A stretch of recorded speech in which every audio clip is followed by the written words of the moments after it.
Shortly after I published my book, I got an email. It said, "Your book was the only thing that saved me from suicide. You saved my life." Now, for a book about how to clean, that's sort of odd, yeah? But what if a new approach to cleaning could teach us a better approach to treating mental health? I'm not an interior designer or a lifestyle influencer.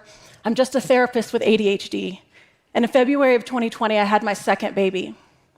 Because with the first one, I had some postpartum anxiety, and my husband had just taken a very demanding job that was going to keep him busy, I developed a meticulous postpartum plan for myself.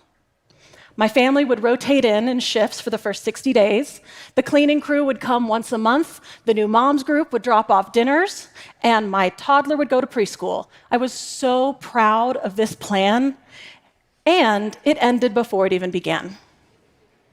Because 2020 is when the COVID lockdowns happened, and all of that support disappeared overnight.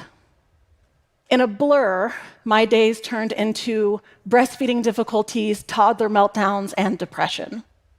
The dishes stayed in the sink for days.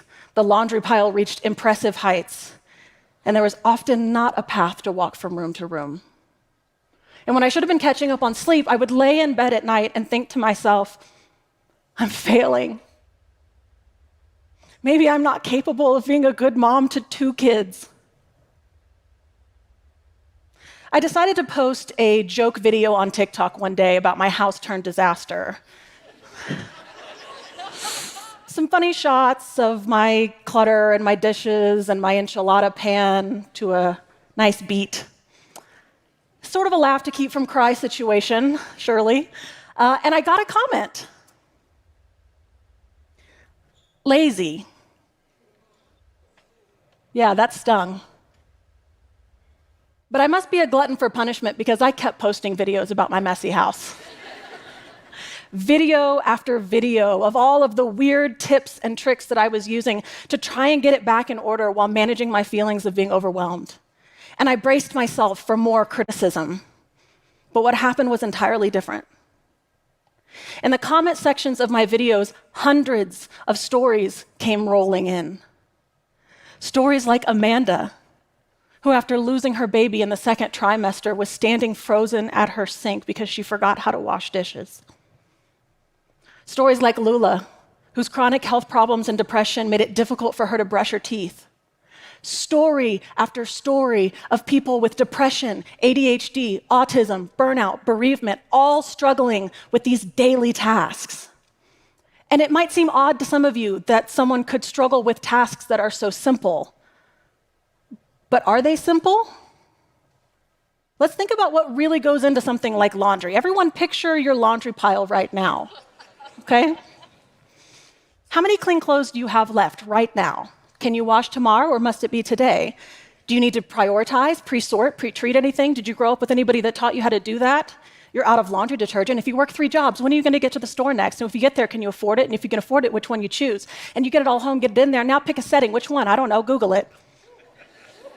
By the way, you have memory problems, so you'll remember that wash in about 3 days when it's mildewed into the washer.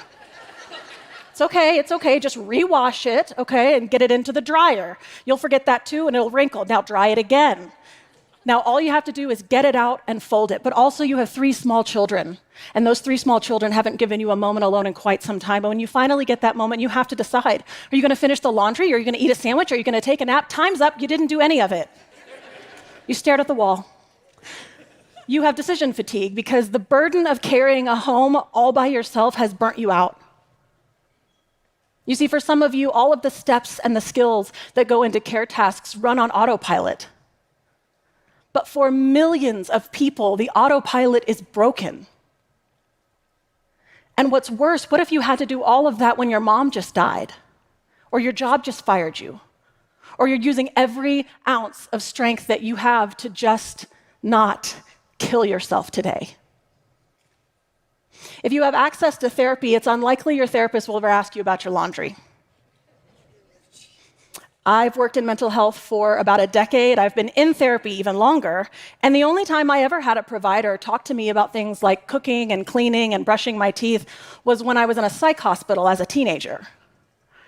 Yet here were hundreds of thousands of people in my comment sections telling me that these daily care tasks were a major pain point in their life. And so I started to wonder, what if we started here? What if we started with these care tasks? Could making daily tasks easier improve mental health quicker? In the 2 years that I've been posting and writing about the intersection of mental health and care tasks, I've come up with a philosophy that does just this. And it all starts with one simple idea. Cooking, cleaning, laundry, it doesn't make you a good person or a bad person. Listen to me. Care tasks are morally neutral. Now, I know that if you've been watching Martha Stewart for decades and scrolling the perfect Pinterest aesthetic every day, that it can feel like struggling with these tasks is a moral failure. Like it's because we're lazy, or we're irresponsible, or we're immature. But having an organized closet doesn't make you a success. And living out of a pile of laundry on the floor doesn't make you a failure. You know where the shirt you want to wear is, it might take you a bit of sifting to find it. The truth is, it's not about morality. It's about functionality. Does your home work for you? Not some hypothetical house guest that is coming to inspect your closet. I mentioned Amanda, who had lost her baby and forgot how to wash dishes. She told me that when her husband would go to work, she would lay on the floor next to the empty crib and say to herself, "What can I bring to my family if I can't even wash dishes?" But that changed when she began to see care tasks as morally neutral. All of a sudden, the dishes in the sink weren't representations of her failure as a wife, but instead she would look at the pile and think to herself, what do I need to function tomorrow morning? And then pull 2 coffee cups out of the pile to wash.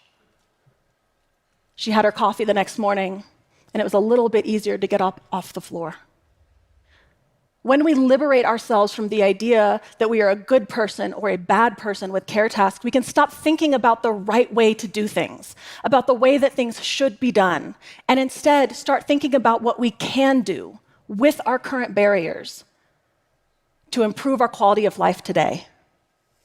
And this is the fun part, because you get to customize a life that works for you. When Lula realized that her problems with brushing her teeth were not moral failings, she gained the confidence to speak to her dental hygienist. And together, they came up with solutions that work around her barriers. She now relies on pre-pasted disposable toothbrushes that she keeps in her desk, floss she keeps in the living room, and a no-rinse prescription toothpaste. Because by breaking down the component parts of a dental hygiene routine and ensuring that each step was accessible to her mental and physical needs, for the first time in a year, she's done every step in that routine for 2 weeks straight. She says that now that her teeth are clean, she's a little less stressed about tomorrow's problems. And this approach can work with any care task that you struggle with. Simply ask yourself, what am I trying to achieve, and how can I achieve it in my way? In a rare moment of folding clothes, I looked down at the baby onesie that I was folding, and I thought to myself, why am I folding this? Baby onesies don't really wrinkle. And even if they did, nobody cares if a baby's in a wrinkly onesie. Furthermore, I was probably going to change her 4 times before lunch.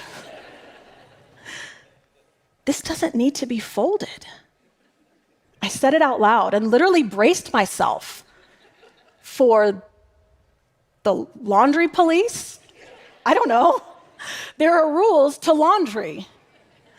But for the first time, I stopped thinking about the way that laundry should be done, and instead started thinking about how I could make laundry functional for me. And I looked down at the fleece pajamas and the underwear and the athletic shorts and the tank tops and realized almost none of my clothes actually needed to be folded. and I haven't folded any of it since.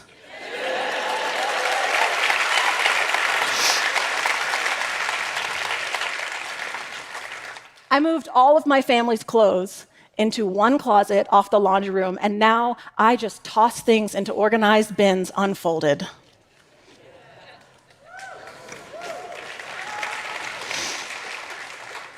My new motto is good enough is perfect.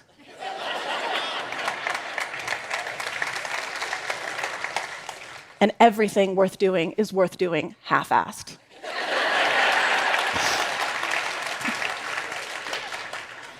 You have to give yourself permission to do a little, to do it with shortcuts, to do it while breaking all of the rules, and replace that inner voice that says, I'm failing, with one that says, I'm having a hard time right now.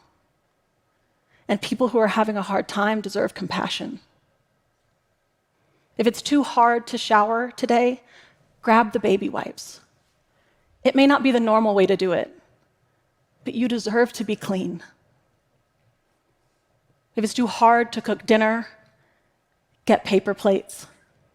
Heat up something frozen. You'll go back to cooking and washing another day, but the day is not today. And in the meantime, you deserve to eat. If you're too depressed to do your dishes, get a 2-gallon Ziploc bag and keep it in your bedroom. Because if you put a dirty plate into a 2-gallon Ziploc bag and seal it, it will keep the bugs away. And it'll be there for you when you're ready to go back to the kitchen. Because you deserve a sanitary environment, even if you can't get out of bed. I could share with you hundreds of other genius solutions that people have come up with once they embrace the idea that care tasks are morally neutral. In my experience, people will exhibit mind-blowing creativity when they are only taught how to speak compassionately to themselves. So what if mental health treatment started here? By shifting the idea of care tasks as these external measurements of your worthiness to just being morally neutral tasks that you can customize to care for yourself. Because if it's true that regardless of what you struggle with, you are worthy of a functional space, what else might you be worthy of? Thank you.